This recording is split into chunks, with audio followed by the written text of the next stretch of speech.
Bonjour et bienvenue à 2 minutes pour changer. Aujourd'hui, j'aimerais vous parler de là où vous en êtes aujourd'hui. Est-ce que vous avez la maison que vous souhaitez? Est-ce que vous allez en vacances où vous souhaitez? Est-ce que vous avez la voiture que vous souhaitez? Est-ce que vous avez la santé que vous souhaitez? Est-ce que vous avez la vie que vous souhaitez? Eh bien, quand on rencontre beaucoup de monde, on se rend compte que la plupart des gens n'ont pas la vie qu'ils souhaitent. Alors je vais vous poser 2-3 questions pour qu'on puisse en fait comprendre pour quelles raisons nous en sommes aujourd'hui où nous en sommes.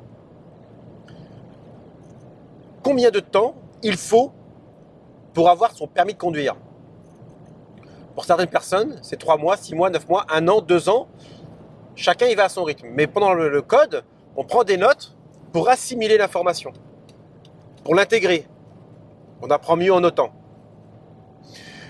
Quand on passe ces examens, que ce soit le brevet des collèges, donc le BEPC ou bien le bac ou d'autres diplômes, on nous prépare et on prend des notes, on prend des notes.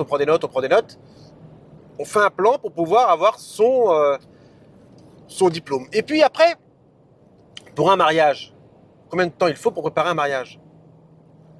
1 voire 2 ans. Certains vous diront 15 jours, mais dès qu'on invite 100 ou 200 personnes, ça commence à faire du temps parce qu'il va falloir choisir la liste.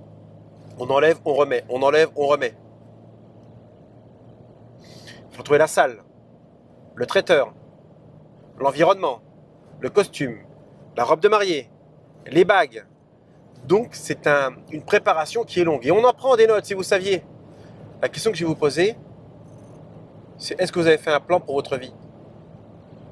Votre vie, et vous ne pouvez pas me dire le contraire, c'est la chose la plus importante qu'il existe pour vous. Est-ce que vous avez fait un plan pour votre vie? On est 95% de la population à ne pas avoir fait de plan. C'est quand même important de savoir où on va. Pour savoir où on va, il faut le préparer, il faut noter où on va aller. Le noter, le répéter. J'ai un de mes amis récemment qui me dit, j'ai fait mes objectifs. Je lui dis, mais est-ce que tes objectifs, tu les regardes régulièrement? Est-ce que tu les relis régulièrement?